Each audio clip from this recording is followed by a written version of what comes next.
Hi, authors. So today's topic is how to begin a story and how to end a story. This is slightly different from what you would do with how to start a scene and how to end a scene. So this is why I'm doing two separate videos for this. But how to begin a story.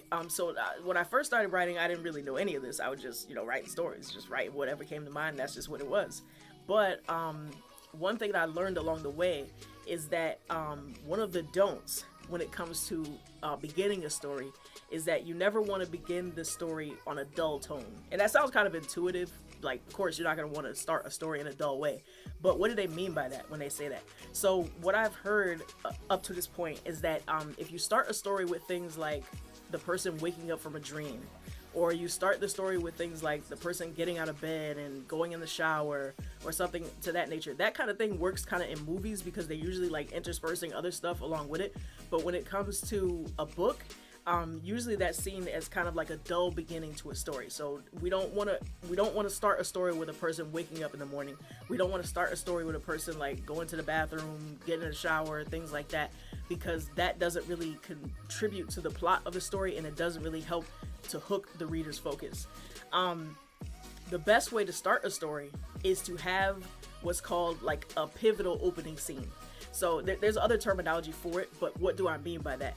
So a pivotal opening scene would be if the character might be going about a normal regular day, but it's not starting from when they wake up in the morning. It's starting from like maybe they're on their lunch break or something, or they're talking to a friend or something, or they're driving down the street or something like that. They're doing some kind of action, or they're involved in something that is an everyday routine, but somewhere along the line during that same scene, it turns into something that's not in the ordinary.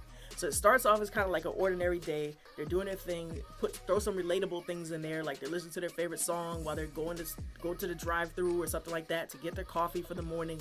But then all of a sudden something happens. And that something that happens can be either something that leads directly into the major plot of the story, or it could be something that happens that reveals something about the character that would be surprising but important to the reader to remember later on.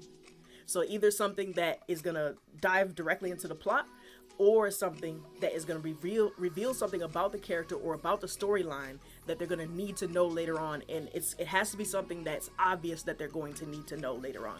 So hopefully that helps. And then also the ending of the story. So how to end a story. There's controversy surrounding this. So some people say never end on a cliffhanger. Some people say leave on a cliffhanger, but make sure that certain things are resolved, etc., etc. I tend to lean toward ending, if you want to, on a cliffhanger. Especially if it's a series, you can end on a cliffhanger in a series. If it's just a standalone book, sometimes cliffhangers will still work with a standalone book, but sometimes they won't, depending on the type of story that you're telling. So it would be best to like do research in your genre to see like how other authors are doing that, how the best-selling authors are ending their stories. But ending the story overall, if you want to end it on some kind of cliffhanger, I think it is best to try to end it on a cliffhanger that still has some major questions answered, but then there's still major questions that still need to be answered. So it's kind of tricky to do that, but make sure that when you're developing your story, when you're developing your plot, make sure that you're answering enough critical questions for the reader to feel satisfied, but also leaving a few critical questions unanswered so that the reader will want to know more. So hopefully that helped. Talk to you soon.